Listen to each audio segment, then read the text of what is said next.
isang oras na punong-puno ng talakayan at kwentuhan. Siyempre, pag-uusapan din natin ang mga hot issues sa siguradong kapupulutan ninyo ng aral at kaligayahan. Pero bago yan, sabay-sabay muna namin kayong babati ng Good morning, boss! Good morning, Aljo, Carla, Audrey. Morning. Kamusta ang weekend? Ayos naman, nakakapagod, daming trabaho. Na-traffic ba kayo ng weekend? Ay, ngayon maganda ngayon kasi. Ngayon ang unang araw na pagpapatupad po ng mahigpit na pagbabantay ng DEBARIL, DEBARIL ang mga miyembro ng Highway Patrol Group dyan po sa EDSA. Kaya't may mga designated checkpoint at choke points po dyan ang binabantayan. Pero actually, choke point talaga EDSA. So sa EDSA TAF pa lang ang balita natin, 10 HPG personnel kagad yung nakapwesto. Doon pa lang sa may dulo yun. Pero tignan pa rin natin dahil ito'y susubukan pa lamang, pero hindi pa rin mawawala ang MMDA. Katuwang pa rin. Ang MMDA napupunta na ngayon sa C5. So C5 ngayon ang magkaka-traffic. Kasi andun ang MMDA. So ngayon, titignan natin kung may magandang changes ba itong pagpapatupad nito. Since sabi nga nila, if you remember, nabanggit natin sa teka moment natin before na isa si Senator Chis Escudero, nagsabi na it would be much more effective kung dadamihan pa nila yung mga personnel nila para mas maging effective yung implementation. So bawal na ngayon ang pumarada sa kalsada.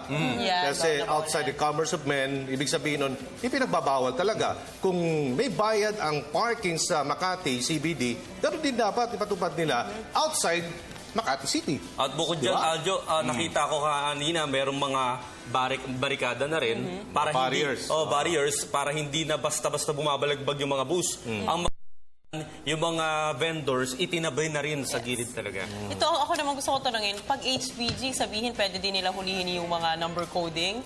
Yes. Lahat ng lahat. Sila na. Sila na. Okay. Binigay na talaga sa kanila Yung power. O yung, para lang, klaro sa mga boss natin yan. Hindi lang may baril sila, kundi may panikit din. So walang pinipili ngayon dyan. Babantayan natin kasi nga binabantayan din sila ng taong bayan. At syempre, sila mangungutong o hindi.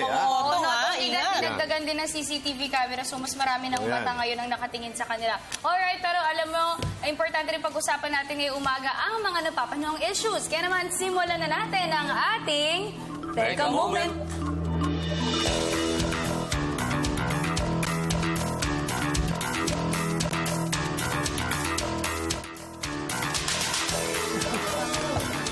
Sa Commonwealth ba traffic? Maraming maiinit ako. Sa Commonwealth traffic. Dahil sa traffic. Musok ang ilong. Well, actually, lahat naman, lalo na sa social media, kung masuscan ka lahat ng netizens, galit na galit. Yung ibang nagka-traffic selfie na lang, nagbi-video, sobrang tagal. Ito, subok pa lang. Isa na ako doon. Okay. Disiplina talaga. Okay, good news naman tayo. Good news. Good news para mawala yung init ng ulo ng mga boss natin ngayong umaga. Big time oil price hike. Ito po ngayong linggo. At sinabi po kasi ng Petron Corporation, Philippine Shell Petroleum Corporation, and Phoenix Petroleum, nung last August 30, nag-rollback sila ng kanilang mga presyo from diesel po 1 peso and 45 centavos per liter and gasoline by centavos per liter naman yan. O isipin nyo, sabi mo nga, following weeks, puro rollbacks. Pero ngayon nga, increase na, tumataas na naman yung ating gasolina. So, nung last August, meron nga 1.45 per liter ang gasoline and 7 centavos per liter. 1.45 per liter ang diesel at 45 cents naman po sa gasolina. Ito, sabi ng Department of Energy, kaya nagkaroon ng adjustment dahil daw po ito sa improvement ng financial standing and increase ng demand in diesel and gasoline sa Africa at sa United States. So, apektado yung paggalaw ng presyo ng ating Pero gasolina. okay lang, as compared naman before. Pero medyo malabo na mata ko. Akala ko good news yun, ha? Medyo malaki pa rin. Ganito kasi nangyayari. Pero nag-rollback Pag mag-rollback sila ng halimbawa 2 piso, piso, mag-i-increase sila ng 2 piso, mag-rollback sila ng konti lang, kakarabot. So mayroon talagang increase nangyayari. Kaya isinusulong ngayon yung alternative sources of energy. Renewable energy, katulad ng mga solar-powered equipment para po sa mga household uses. Yung mga electric cars natin, marami nagamit. Kasi yung oil deregulation law talaga parang dapat kasi dyan to level the playing field for the effective and open competition. Pero nangyayari ngayon, parang walang nangyayaring competition eh. Pataas ng pataas. At bukod dyan, hindi natin pababa. hindi natin makikita kung ano yung calculation nun. Totoo yan. Wala tayong batayan o bakit tumaas ng ganon. Ang hinihintay lang natin, ang paliwanag lang lagi nila dahil merong pagbabago sa May batas bentahan sa pandaigdigang merkado. Yeah. Alright, ito na yung totoong good news, ang Gilas. Yan! Silver medal ang Gilas Pilipinas sa 2015 Jones Cup doon po sa Yay! Taiwan, sa Taipei. Good news ha, magandang balita yan kasi kahit na wala si Andre Blatch, yung pong inaasahan nating Amerikano na naging Pilipino, naturalized. Naturalized. Talo pa rin tayo ha. Talo natin ng Amerika. Yay! Ganon. Diba?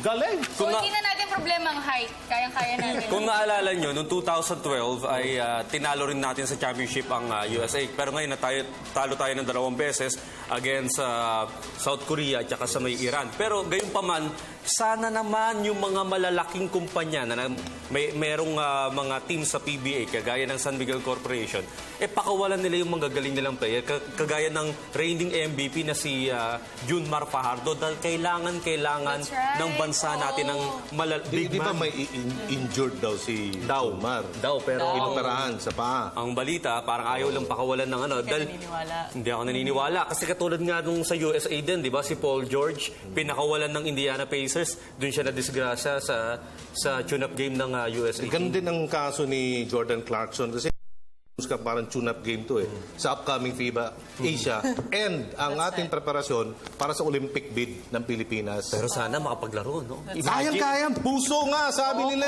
Puso. Pero ang problema, kung papayagan ng Lakers o Los Angeles Lakers management si Clarkson na makapaglaro ng FIBA Pero may Asia. mga pictures na nagtitraining. Pero Yan siyempre, ang Dito sa kailangan pinanganak natin sa abangan. Pilipinas. Ito Talaga. pinanganak. Asahan Okay. natin. At passport holder si Pero Jordan siyempre, Clarkson. yan na alamin natin sa mga patuloy na updates dito pa rin po sa People's Television after Network. FIBA. Of course, ngayong umaga marami tayong mga interesting topics at live discussions. Audrey? nako, lalo-lalo na yung mga medyo bumibigat. Pag-uusapan po natin yung Bumibigat, wait. Grabe ka naman. Obesity Uy, ako Week. yan. Paano yan? Obesity Week. Ayan, paturo kayo kay Aljo. Ayan. Pagbabago ng Cheat day panahon, everyday. climate change, pag-uusapan din po natin, makakapanayam natin ng isang from DOST. At syempre, ang isang inventor, anti-air pollution device ang kanyang naimbento. Napakagandang invention niya para malabanan ng climate change. Oo, napakaganda ng ating third topic about air pollution dahil itong trapiko, no? Nagkakaroon tayo ng air pollution because of the traffic. That's Pero right. ito, mapapanood din po natin ang ASEAN TV at ang ETC. Kaya mga boss, ano yan? At syempre, maaari nyo rin kami mapanood via live streaming ttv.ph. Maaari nyo i-like aming Facebook page, facebook.com/GMorningBoss. I-follow aming Twitter account at GMorningBoss. At bisitahin na rin aming YouTube page, PTV Space PH. Kaya dyan lamang po kayo dahil magbabalik pa ang Good Morning, Boss!